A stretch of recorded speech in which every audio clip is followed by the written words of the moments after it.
Ces images de carpes mortes datent du printemps dernier. Chaque jour, de 40 à 50 poissons sont alors ramassés inertes. Le virus du sommeil est désormais présent dans la région.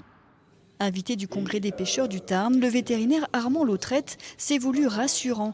Le virus n'exterminera pas les carpes.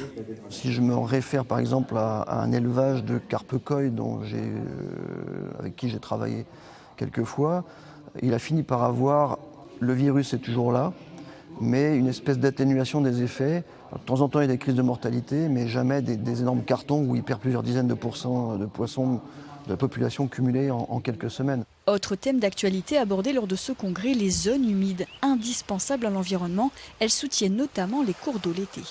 Sans ces zones humides, sans ces éponges, on aura de moins en moins de linéaires de cours d'eau ou des cours d'eau qui, de permanents, vont devenir plus temporaires avec des absences d'eau marquées l'été et donc avec une perte de la population piscicole. Moins de poissons, voilà une nouvelle peu réjouissante pour les pêcheurs, forcément sensibilisés au maintien de ces zones humides.